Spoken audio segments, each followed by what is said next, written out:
Hey, everybody. Welcome to the Book Leads Impactful Books for Life and Leadership. I'm your series host and leadership performance coach, John Jaramillo. This podcast series is about getting to the books that have impacted the lives of the people in my network. So my guests are great leads to get to those books that have made the biggest impact on them, their lives, their work, their business, whatever it may be, whether they're the author of that book or not. And my guest today is Urs Koenig. And Urs is a best-selling author, one of the world's leading experts on humble leadership, a former UN peacekeeper and NATO peacekeeping commander, a highly accomplished ultra-endurance champion, a widely published professor, and a seasoned executive coach and keynote speaker with more than 3 decades of experience helping hundreds of leaders and dozens of executive teams unlock new levels of achievement across 4 continents. He's the founder of the Radical Humility Leadership Institute and speaks frequently on the topic of leadership to corporations and associations across the globe. His message of radical humility in leadership has inspired teams from across the spectrum, including Amazon, Starbucks, and the Society of Human Resource Management, HP, NATO, Vistage, and Microsoft. He holds a PhD in geography and a Master of Science from the University of Zurich, Switzerland, and an MBA from the Australian Graduate School of Management. Urs is the loving father of 2 teenage boys who make commanding soldiers look easy. He lives in Seattle, Washington. Urs, thank you so much for coming on the series to sit down for this conversation. Absolutely, John. And all listeners and viewers, it's John's birthday today. So happy birthday, John. I love that. Most important event of the day, much more important than our podcast. Yeah, when you picked that day, I'm like, you better make it good. That's my birthday. I forgot to block it off, but you know what? Let's keep it. Let's have a great conversation. I appreciate that, my friend. Absolutely. And you had sent me a copy of the book, and I made time to read it. I love the book. I love everything you mentioned about your peacekeeping, military efforts. Your sons is a big component of this book. Your father, your family, your sisters. So I appreciate you sending that to me. Urs, I read a great biography, but if you could, why don't you tell me who you are today? What does the work look like that I laid out in the bio? What does that look like in the day-to-day? What does your typical week look like? Because there's so many pieces and components to what you shared. Yeah, thank you for the question and the kind introduction. So currently, I primarily actually am on the speaking circuit. So I speak about once per week and on humble leadership.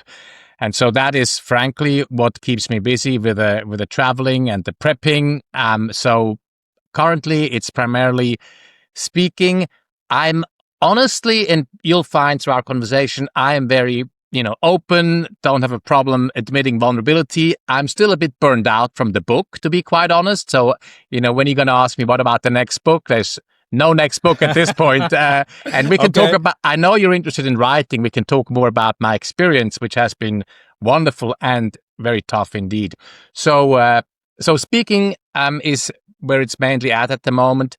I'm also exploring a next peacekeeping mission, which won't be for a little while. You mentioned I have 2 boys. My younger one is still in high school, so I promised no more mission until he's out of high school. So that would potentially be later next year. So that's where I'm at. I'm primarily on the road these days. Urs, when it comes to you, again, reading through this book, you mentioned a lot of family. I'm a father of 2 boys myself. What does that conversation with yourself look like? I'm not judging it. You don't have to rationalize it to me, but I'm curious, what does that conversation look like for you when you have to separate yourself from your sons to go on these missions for an extended period of time? Can you just speak a little bit to that? Absolutely. So this is was very difficult. So I did 2 peacekeeping missions, one 9-month long and the other 12-month long. And the first one was in 2017, so the boys were much younger then. And it was incredibly difficult. The conversation within myself is that is something that is incredibly important for me. So that's the selfish part in me. I feel extremely strongly about the value of the work as a peacekeeper and what it frankly also gives me, that I am willing to sacrifice a lot, including not seeing my boys for an extended period of time. And it was hard. Like the boys drove the guilt trip in, kids these days aren't shy to tell their parents, rightly so, how they feel. Yeah. So how old are you kids, John? 10 and 6. Okay, they're right at that point where exactly. they're not going to be any more honest than they are right now. Right. So mine are 18 and 20, and actually my younger one just turned 18 last Friday. So it is about the conversation I have is what is truly deep down so important for me that I'm willing to make that sacrifice. I don't do this lightly. I wouldn't do this for sort of, random things, but being gone for that amount of time meant really to have a good hard look within myself and realizing that it is so important for me to do this work that I'm willing to sacrifice that. And I'm not, like you're saying, I'm not rational. I mean, I'm not discussing away or trying to discuss away my kids and frankly also my emotional pain through it, but I just have to accept it. And so that's what I was at. It's not a, how do I put this? There's no easy way to put this or to live through this. There just isn't. No, I appreciate you. There was no doubt in my mind that it was important to you, but I was just curious what that sounds like when you're having that conversation with yourself. But no, it makes complete sense. Mm-hmm. So, Urs, for you to understand how you got here, the book isn't quite a memoir, but it does speak to your past. It does speak to some upbringing, your relationship with your sisters, your father, your parents. But for you, what does your path look like to today? Usually I like to start maybe around high school or when my guest is entering the workforce. What did that look like from then to now? Again, the book gave great context, but that piece for me is missing of your path to now and what kind of, there's a lot of questions I have around humility and vulnerability and why you don't have that fear of showing that. But putting that aside for a couple minutes, what does your path look like to now? How long do you have? I have a bit of an eclectic background, so I'm trying to make this relatively brief. And so I grew up in Switzerland, went through schooling in Switzerland. I had to work extremely hard as a student, so I was not a gifted student at all. And so I graduated in Zurich from high school, and then we have a different system in Europe that if you graduate from this particular high school, you can automatically go to any college you want. But first, I had to serve in the military because every male Swiss citizen has to serve in the military. So I did that. I did a bit more than I needed to. So I became an officer. And through that time, I was also a competitive cross-country skier. So my big passion at that time was cross-country skiing. And then I started to study. I studied geography and that actually closes the loop on the peacekeeping because I really wanted to get into what's back then called overseas aid or development work. So I studied geography for that reason because when I was 14, my dad took an unpaid leave from his corporate job in the 80s and volunteered in Somalia in a refugee camp. And that experience of seeing my dad, again, sort of repeating history, my dad went away for 3 months to volunteer in a refugee camp in Somalia. That really inspired me to do a sort of similar service. So I studied geography, but then for a variety of reasons, never actually followed through on, I just call it mission. I don't mean religious mission work, but sort of international mission work. And I ended up, me, a student who wasn't terribly gifted, doing a master's and a PhD in climate change impact research. And so, which brought me to Australia. So I did my field work in Australia and then ended up hanging around there for 7 years and did a postdoc and some consulting work after my academic work. And then a mistake I made, I did my MBA too soon. So I did an MBA in Australia, which, by the way, I'm going back next month for our 25th anniversary of business school, which is going to be fun. And then I moved to the US and, I always joke, why do people move across the globe? There's only 2 reasons. What do you think they are, John? I have no idea. Love or a job, right? Yeah, that's true. Yeah. So I moved to the US for my now ex-wife, the mother of our children, and I started to get involved in leadership development, actually coaching. So I had a bit of a career crisis coming out of my MBA. I landed this high-paying consulting gig in all the prestige you wanted, all the good money, and I, within months, hated the job. So I was not happy with what I was doing, and I had a bit of a career crisis, and then found coaching back in 2000 when, nobody knew what they were doing. It was a wild west of coaching, but I sort of latched onto it and I'm good at it. I've done this as an athlete. I coached other younger competitors. I've done this as an academic. I coached postgrad students. So that's when I got into leadership development in 2001, when I moved to the States and started my own coaching business, which was incredibly difficult for the first 3 years, in a different continent, knew nobody, and needed to build up a business. And so that's where my sort of path in leadership development started. And then, much like you, I've been an executive coach for a long time. And then, am I going too long here, John? Is that okay? No, not at all. Not at all. You gave a great recap, great meat to it all. Go ahead. No, please. So then, so I did a lot of coaching and transitioned from career to small business, then to executive coaching exclusively for about the last 10 years. And then I was approaching 50. My dad, as you read in the book, was an incredibly important person in my life. He passed away. And, I really had a good hard look at my life and went, what are the things I don't want to regret? Like looking back and go, I wish I would have done that. And one thing was an international mission, like international meaningful work I still wanted to do. And so in 2016, I researched for the first time very seriously all my options. I had some criteria. I wanted some responsibility. I wanted to earn money. It needed to be meaningful. So I looked at NGOs, international organizations, Médecins Sans Frontières, and applied different places, and then found peacekeeping. I'm like, I've been an officer many years ago. Like, check the box, check the box, check the box. And so I went, okay, I'm going to apply. So 22 years after my last day of service, I applied to go back as a peacekeeper in 2017, and then did the first mission in the Balkans. And then in 2021, I was for a year in the Middle East for the UN. And as part of those two missions, I was frankly getting a little bit bored, is a strong word, but the coaching became a bit too repetitive. So I thought, well, you know what, let's give this speaking thing a go. So, and I'm also slightly competitive, so I always like to try something new and something different. So that's when I came back after the second mission. I decided, okay, we can talk about the book. Now it's time to write the book, because now I have actually a unique lens. I don't just want to write a book like so many books that same thing. And so wrote the book, and then that landed me on the speaking circuit. So that's a very long version of how I ended up where I am. No, you hit all the points, and it wasn't long at all. All right, where do I want to start?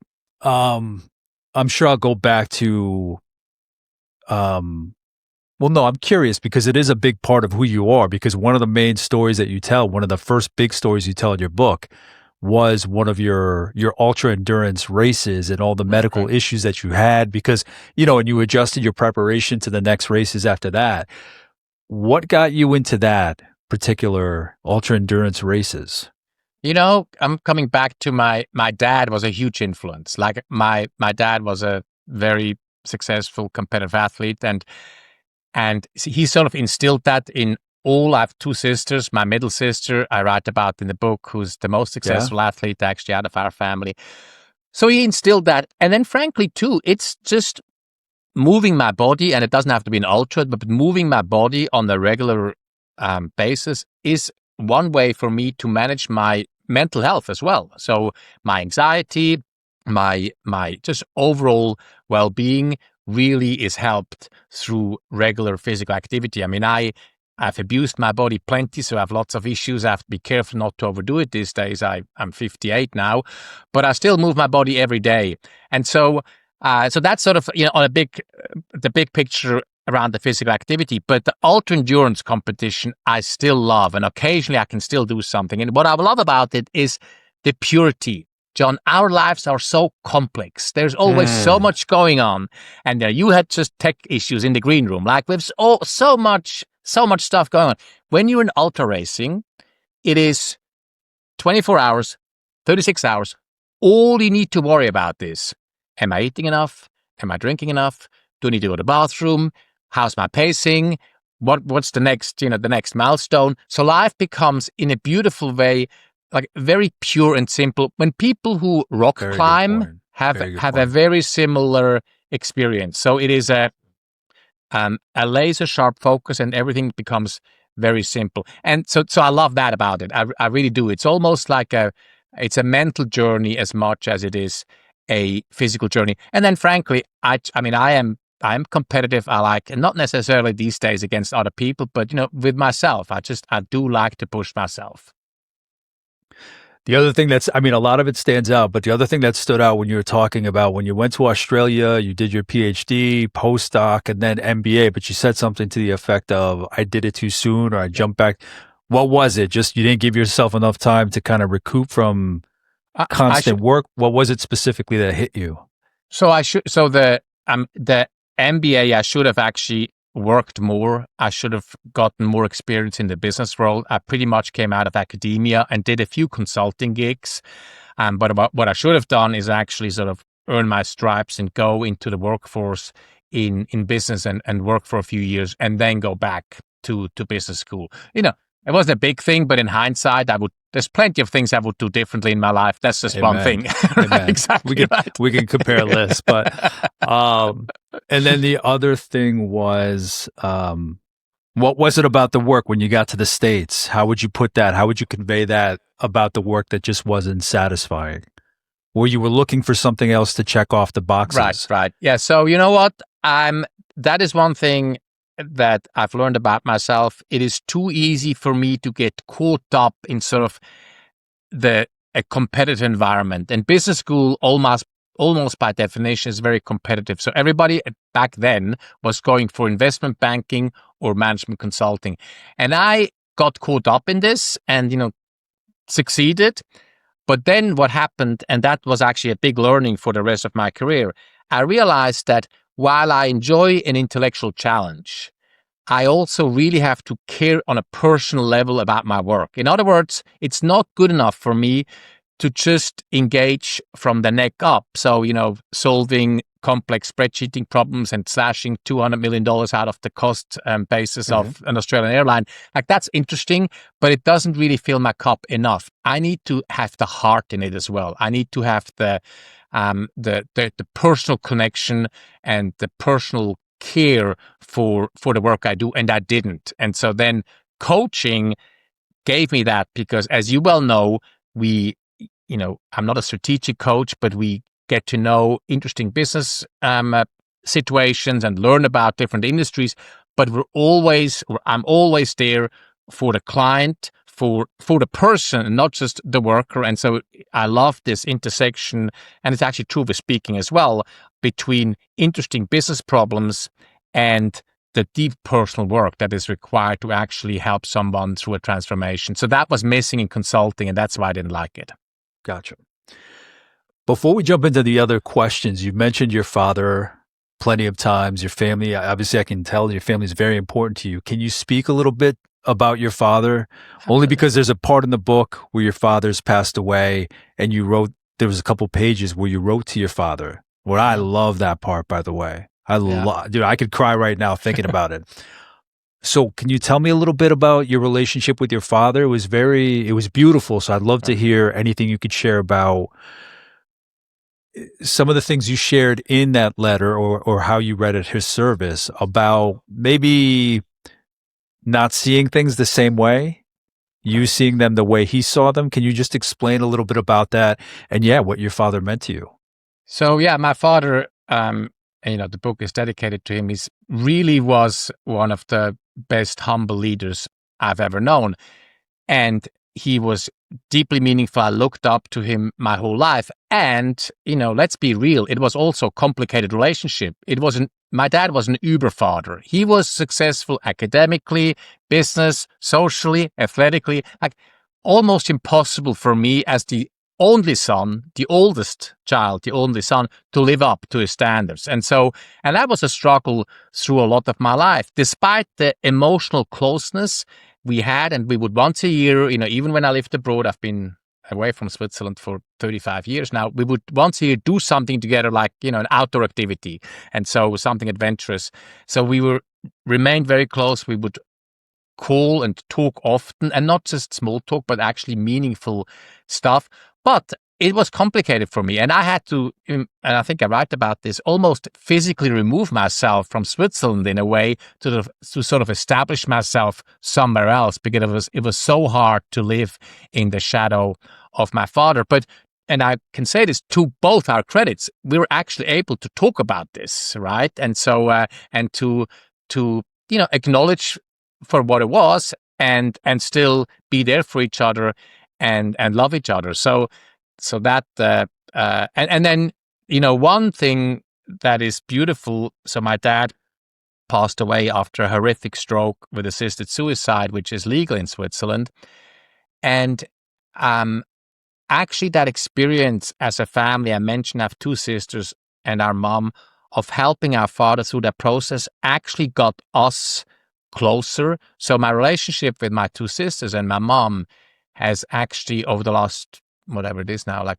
14 years since my dad passed away, has actually really grown and deepened, because in large parts of that, very emotional process we went through with our father. And so I'm back in Switzerland 3 to 4 times a year. I live with my mom, we have a great time together. And so it's actually, really helps the bond with my family, my two sisters and my mom. It's beautiful. Or does it make sense from your childhood that this is what you're doing, this is where you are? Not that you knew your path was going to lead here, but what from your childhood comes through in the work that you're doing? What would you say? Oh, that's a great question. What in my childhood? I think I have a little bit of like a rebel is a strong word, but I was always, even as a child, very much taking my own path, if that makes sense. Like, for example, I ran my first marathon with 14, all self-taught. I read a book and I just told nobody, and I just did it. And so, to some extent, my, as I said, eclectic career, like different things in different areas, that's probably has shown up early as well. And then, frankly, though, I'm a very passionate and I'm a very emotional person. I feel deeply, and so I still remember, when I was a child and there were some issues with our pet. The dog was very sick, and it broke my heart. Like, I cried and I was so sad because the dog was not doing well, and I still feel that today. So I am, yes, all the wonderfully impressive achievements out in the world, and I'm not taking away from that, but I am.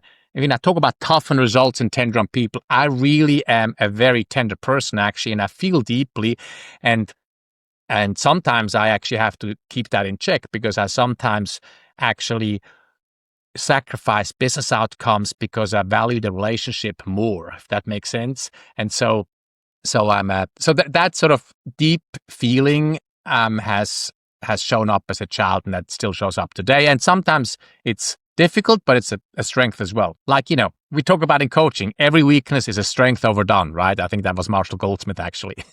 Yeah. So the next question is always, what do you consider your superpower? I've heard a lot of great powers, a lot of great attributes, and everything you've shared. What do you consider your superpower? I really don't have a superpower, but if I'm good at one thing professionally, is because of my, macho type A background, military, ultra endurance competition, academia, all that stuff. Because of that background, I think a superpower I have is I can bring the message of humility, of vulnerability, of actually talking about your feelings to audiences that would find it very difficult to hear it from somebody else who doesn't have my background. Does that make sense? And so I think I do have the gift that I'm able to, I speak to blue collar industries quite a bit, roofers, insulation contractors, like actually, building contractors, NATO, right? And so because of the background I have, I think I can make that message be heard about how we build trust with vulnerability and how we want to show up as whole human beings and see our coworkers as whole human beings, and why it is not wrong to actually dig a bit deeper and get to know our people on a more personal level. So I think that is one of the strengths I have professionally.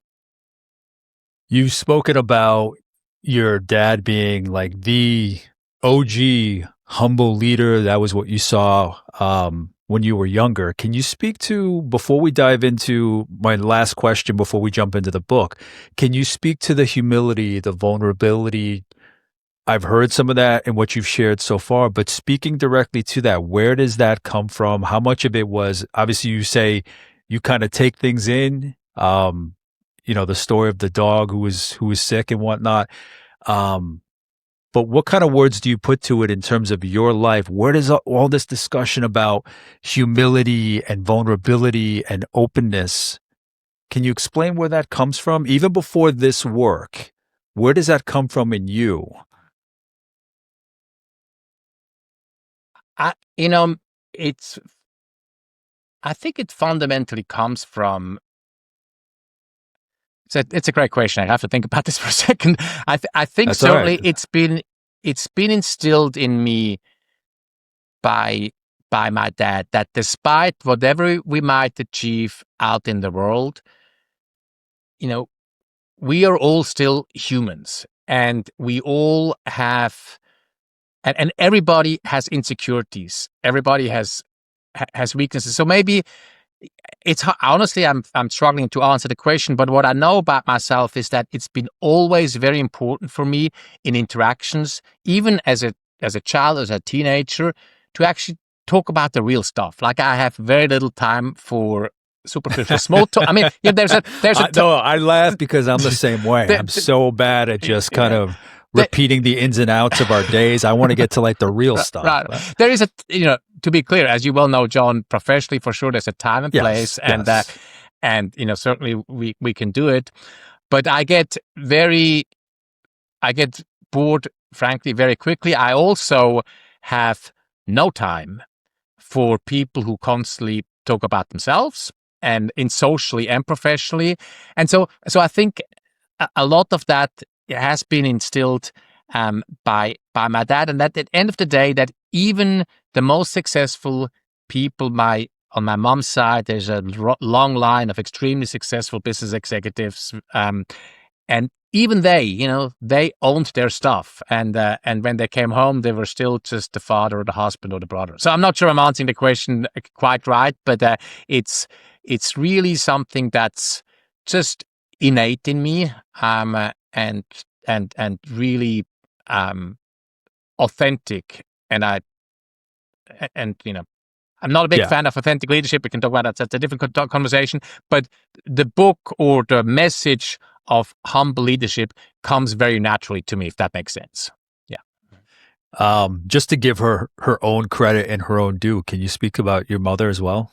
Oh, how they say, behind every successful, this is a different generation, to be clear, like behind absolutely. behind every successful, man is a strong one. My mom is amazing. I mean, she's 84. We still hike together. She was the one who held the fort down at home. And, was it always easy? No, we had very tough conversations and a few not so fun fights when I was young. But no, she was the one who was there when our dad was gone. No question about it. And then, Urs, the last question before jumping into the book. Obviously, the book is going to be about it. What does leadership mean to you? We'll jump into the book and the structure of leadership in that context, but in general, what does leadership mean to you? I have but the flip answer is, I think I write about this too, actually, is getting stuff done through and with other people. And so, or differently, a bit more meaningful, I think about it as a set of collaborative relationships that helps achieve something important that is bigger than any of us could do individually. So there's corporate relationships. We do something important, number 2, and number 3, it's bigger than any of us could do on our own. That's how I think of leadership. Beautiful. All right. Why don't you introduce the book and just how it came to be? Sure. So, I mentioned I struggle with people who are not humble, and so I always was drawn to humility as a personal trait. And the ultra cyclists who let their legs do the talking versus the big mouths, like that. These were my peeps. And so then I never really studied humility as a leadership trait, though, with any seriousness. And then two things happened. I joined my first mission, as I mentioned, having been out for 22 years. And on many levels, that drove home, that deployment, the value of humility. First of all, it's like ultra endurance racing.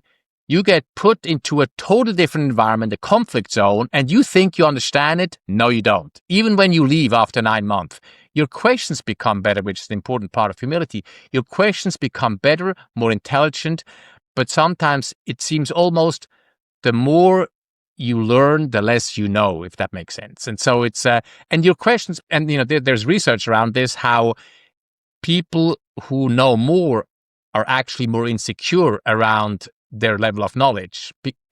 So ignorant people are much more convinced about how much they know and much more confident in their body of knowledge. So the deployment was on a sort of a macro level, a humbling experience. And then I experienced the best commanders through both these deployments were actually deeply humble people. And I talk about the structure of the book, but they were aware, self-aware, built psychological safety, built meaningful relationships with their people, were tough on results, tender on people. So then when I came back from my second deployment, and then also the outstanding book, and I don't have it here actually, by Peter and Ed Shine, one of the fathers of OD, on humble leadership, influenced me greatly. That was published about 12 years ago. So then I went, you know what? I have a unique lens now through this peacekeeping work. And people have told me, I'm sure, they've told you too, like, need to write a book, right? And so I thought, okay, I'll write the book now. And now I have a new unique lens. So that's how the book came to be. Yeah, I love how one of the first examples you give of humility is you going on the first outing. And there was something about the way you had set something up, and there was a younger soldier, like, kind of putting you in your place. Yeah. And you're like, that's part of it. I'm almost always the oldest in these missions. And so one of the things I was keenly aware of is going back into the military, like, I need to really park my ego at the door. And I had to, because my military knowledge was outdated, but simply because I'm the oldest and probably have more leadership experience, probably have more life experience than most, doesn't mean that I have to always have the last word and always share my opinion. So I made a real conscious effort to keep that in check. So yes, I was chewed out by like a sergeant that was 25 years my junior for dropping my flak jacket on the ground. That's I'm like, what it was. What the hell's going on? I just left my family, and now here I'm getting chewed out by some young dude, and it's 7:00 in the morning and pitch dark and snowing sideways. Like, what the hell? Yeah. That was the story. That was the one. Exactly. So, Urs, can you provide an overview of the book? What's the best way kind of to explain to the viewers, the listeners, how you wanted to structure the book to lay out your message for the reader? Yeah. So it's organized into 5 shifts, which I can briefly summarize. The first, and it sort of falls into 3 buckets, I guess. The first one is really about self-knowledge, self-awareness. And I call that, digging deep. And that's what people often think of when they think of humility. I see myself accurately, not too low, by the way. And certainly, like, I'm not arrogant, but I'm also not too modest. Like, I own my achievements, but I see myself in line with how others see me. So there's self-awareness piece in there, in the digging deep. There is also the notion that so many of us struggle with, of being able or having the humility to know that I can't do everything, but I can do almost anything if I focus. So this notion of saying no, stop doing lists, focusing, that so many of us, including me, struggle with. So that's also part of this first shift of digging deep self-awareness. The second main pillar is then leading relationally. So rather than by content expertise only, I actually lead by relationship. And that is the shift: tough on results, tender on people, and leading like a compass. Leading like a compass means having the humility to know that I can't and mustn't do it all myself, but I need a strong, empowered team to help me get there with a clear common goal. So that's actually one of the things I talk in depth in one of my keynotes. And so as part of the leading relationally on a one-on-one basis, it also means showing up with full transparency. And that's where, number one, it's full transparency around we can never over-communicate as leaders about the business goals, the strategies, like the rationale for what we're doing, why we're doing what we're doing. All the research shows that you have to communicate 150 times, 7 different ways, and you still don't get heard. And actually, I'm going to Google this week actually, and they talk to me exactly about that. Like, I can only stop talking about my top strategic priority when I hear my people paraphrase it back to me, and when I'm sick and tired myself of saying the same thing. Anyway, so that's full transparency. And then also, and also full transparency with vulnerability around my strength and weaknesses as a leader. Actually owning as a leader, like, I suck at this and I want to get better. And what suggestions do you have for me to get better? And being confident, and I talk about this too, confident in my skin, strong sense of self that I can actually ask the humble question. Only if I'm fundamentally confident in my skin can I go, hey, John, I know I'm good at blah, blah, blah, but I suck at X, Y, Z. So delegation. And so what suggestions do you have for me? And so this is where I sometimes get challenged. People say, well, humble, just you're a pushover, you're meek. No, you fundamentally have to be confident in order to show up with humility. That's the part I love. I love seeing written down. Right. Because I love the piece about humility where it's like, I can be open, I can be transparent, maybe vulnerable, if that's a word you want to use. Because even if I show my cards, I'm confident enough in myself. You can't take anything away from me. Right. Yeah. Where some people are like, oh my God, if I show too much, if I put it out there, I'll lose something. Yeah. But I love just that that thought in the book where it's like, you don't have to be boisterous to be confident, to be capable. And I think it's a lesson we don't hear too often these days. I think you're right.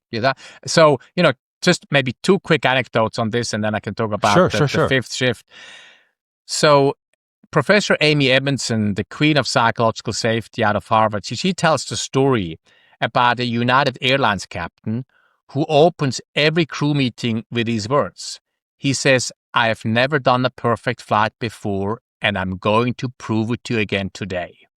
So I actually talk about it. So imagine you're like standing there in the galley, John, you're all excited, upgrade to first class. Yeah, about to take your seat. You're already the captain. I've never done a perfect flight before, and I'm going to prove it to you again today. So I need you. I need you to speak up when you see me do something wrong, because it will happen, and I'll do the same for you.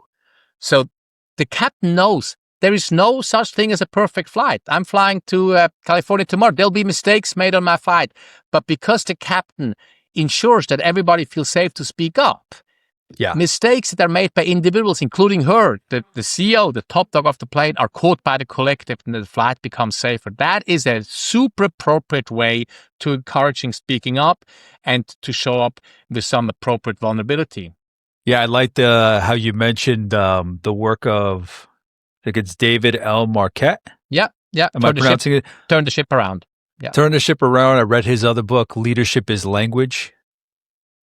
And just how simple all of that, just opening it up.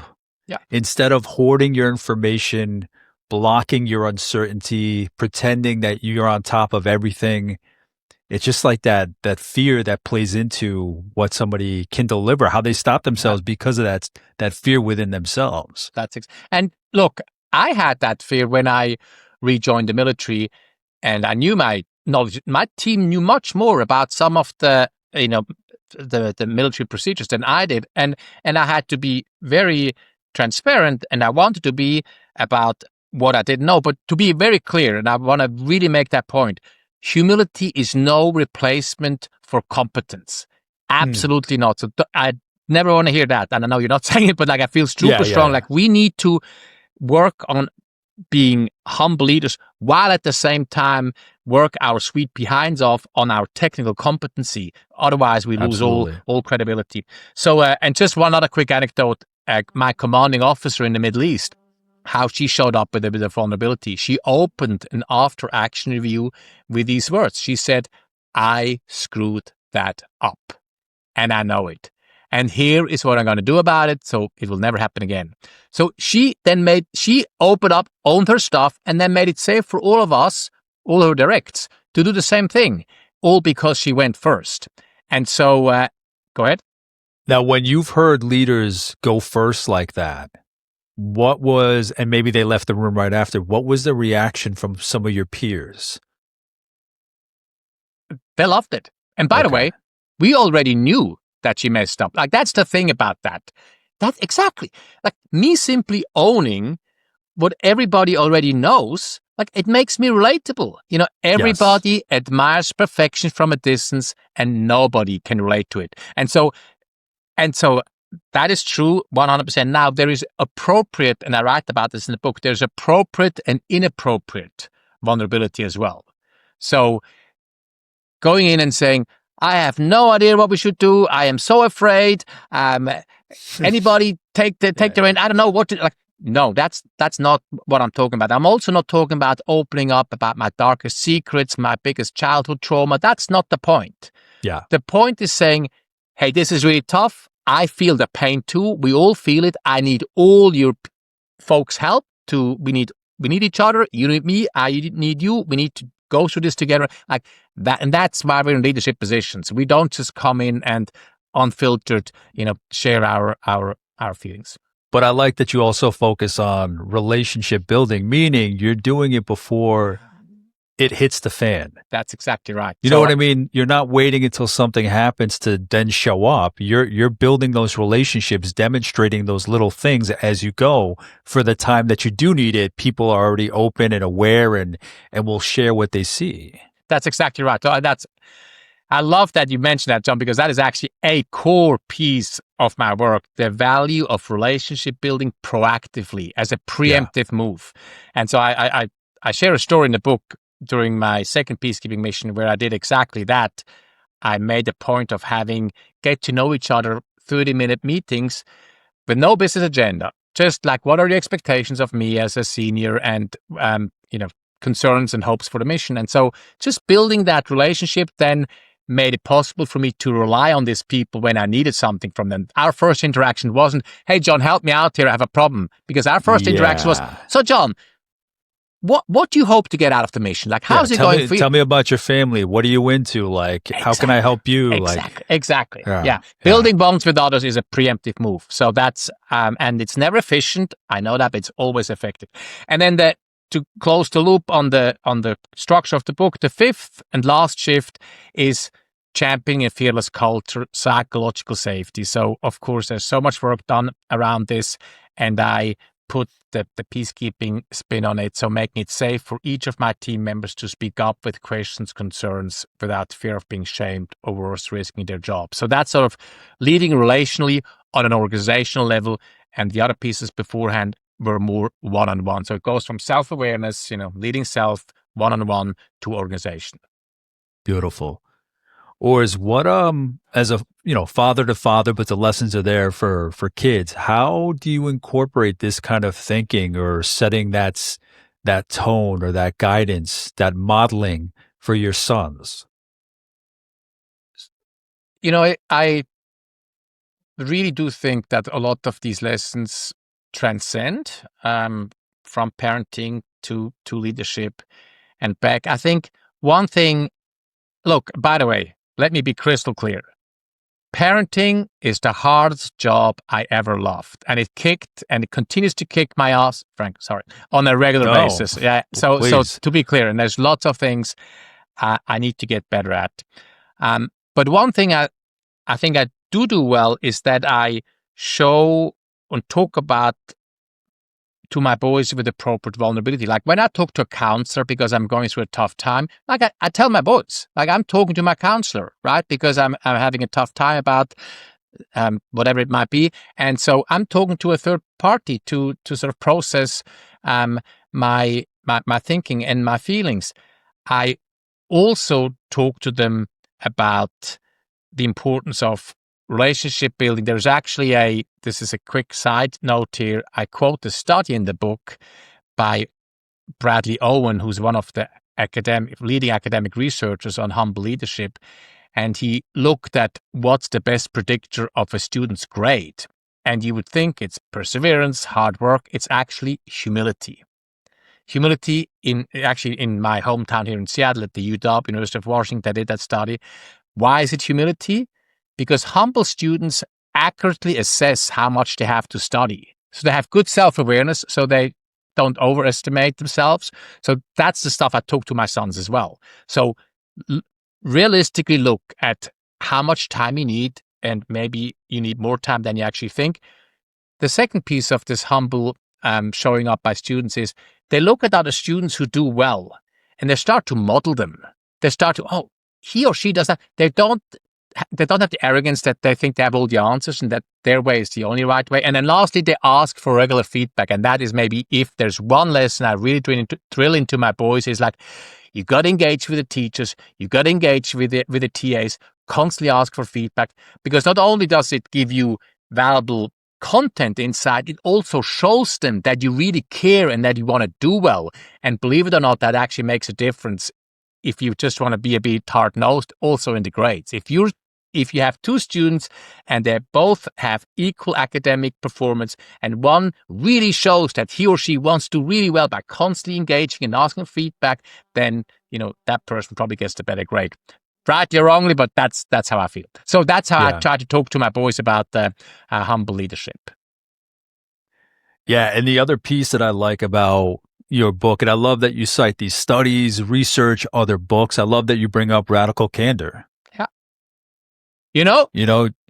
Can I say something about that? So actually, sure. I used that in in one of my keynotes. So Kim Scott's work is, no, it's not here. So it's in my moving box. I just told you, John, I moved right a couple of days ago.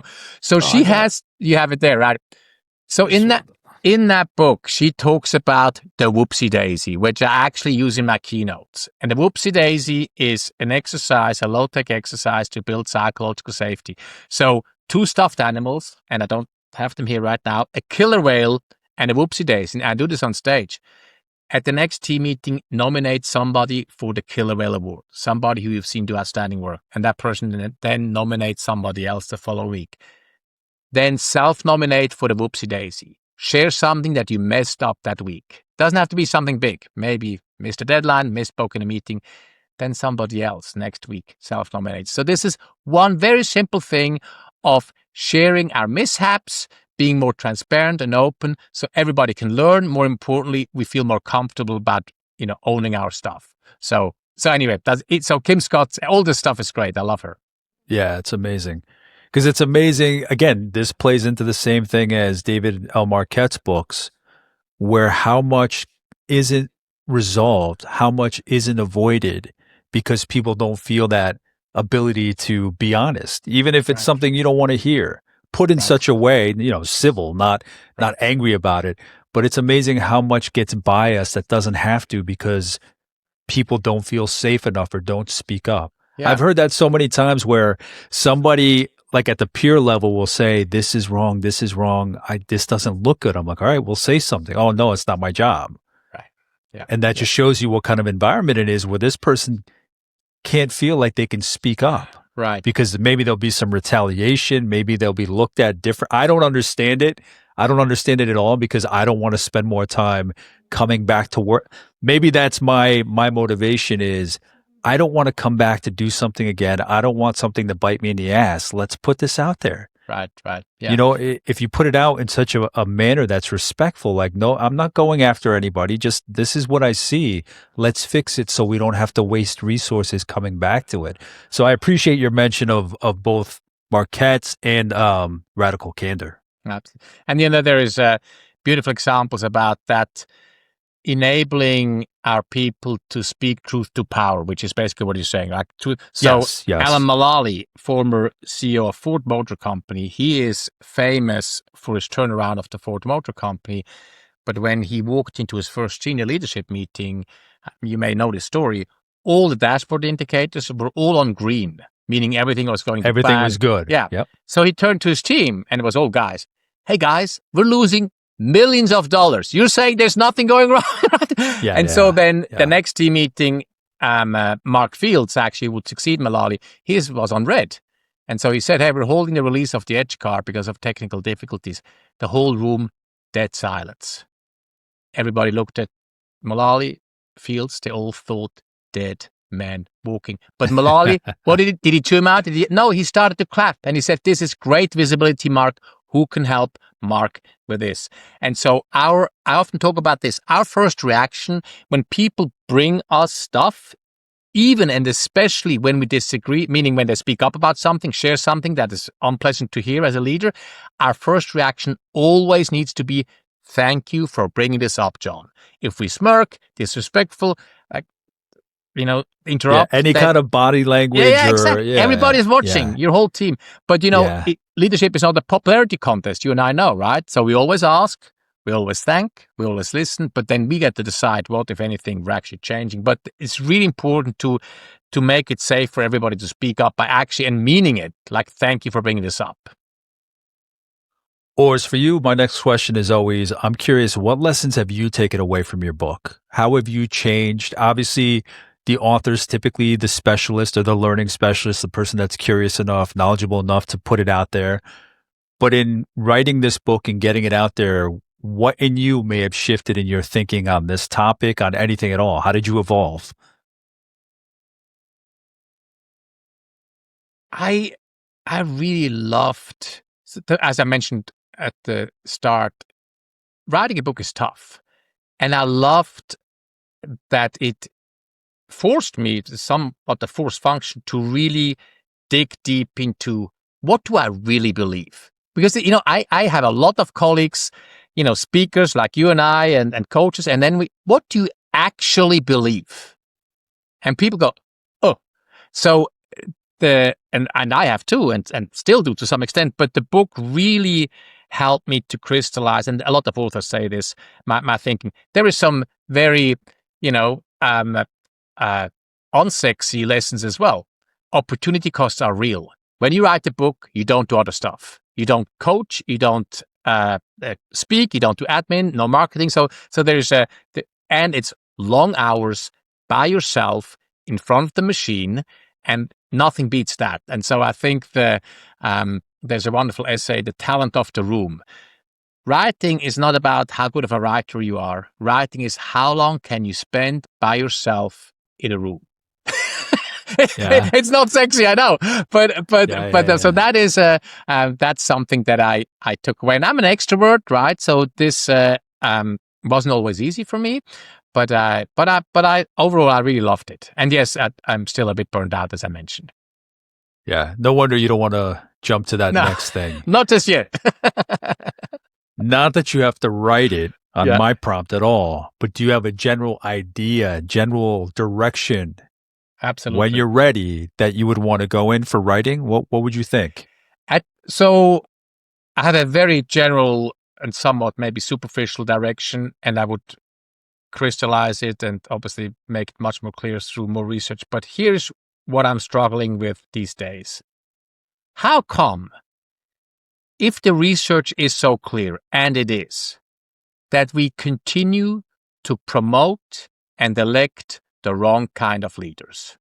How come, if all the data, and I have my thoughts and whatnot, like there, we value charisma over competence. We're still somewhat back in our Stone Age brain. When we look for certainty, we look for males. They need to be tall. They need to be good looking. There's actually research on this, right? Tall people earn more money. Like vibrato. Yeah, exactly. Yeah. So how come, if our data and our research is so strong around what it takes to be a strong leader, do we continue to elect and promote the chauvinistic, self-centered leaders? So something in that arena I'm really interested at the moment. Gotcha. Urs, what book has inspired you? Obviously, we're here to talk about your book. What book stands out for you? Aside from some of the ones that are in here, or if there's one out of all the ones that you've referenced really stands out, maybe has shaped the way you look at your work, your life. Yeah, it's tough to, as you obviously read a lot as well, but I think it's behind me. So honestly, General McChrystal's Team of Teams. So General McChrystal was the commanding officer of task force in the Middle East, and he is the first military leader who then talks and writes about it, who really put the value of relationships front and center. And so when he talks about Team of Teams, in a nutshell, it means you don't need to know everybody in HR, but you need to know somebody in every department. So ops, HR, finance. So when you need something, you have a friend, like an ally over there. And this is very much dumbed down and simplified. But because he's a military guy, and his exit was not pleasant under Obama, was probably not his proudest moment. But the book is outstanding, and that really influenced me in a big way. And Urs, last question before we start wrapping up. What lessons do you hope people take away from your book? How would you put this to somebody who maybe is like, that book's, maybe I can't incorporate that into my life or my work? How would you share about your book to somebody? Well, being a humble leader doesn't mean that you're weak or a pushover, number one. And I love that's what you start with. Yeah, exactly. I love that. That's the first thing. Let's get that out of your head. Yeah. And then humble leadership at its core is leading relationally. So what small steps can you take to deepen the relationship in an appropriate way with each of your team members? And then lastly, maybe a third thing, ask regularly for feedback from your team members on how you're doing as their leader. Every weekly meeting, hey, John, what am I doing well? What can I do better? There's another popularity contest. I want your opinion. I want honestly your feedback and input. So those three things, that's what I would want them to take away. And then Urs, and wrapping up, is there anything else that you want to share? What are you up to these days? I know you said right now it's all about speaking. Is there anything else that you want to share that I might not have asked about? Please, the floor is yours. Actually, no. So if people are interested to have me come in and speak, I love doing that. So I highly interactive and fun keynotes. But that's it, man. You ask everything. All right. I appreciate that. And again, Urs shared his own book, Radical Humility, Be a Badass Leader and a Good Human. Urs, thank you so much for your time. Thank you for indulging the technical difficulties before we hopped on, and thank you for the birthday wishes. Absolutely. Happy birthday, John. If there's anything I might have missed, please let me know. There's so much to cover, limited time, but I'll reach out to Urs, see what kind of additional insight, guidance, wisdom, anything at all he can share. In the meantime, thank you for listening, watching, and subscribing, and I'll talk to you soon. Take care. Bye.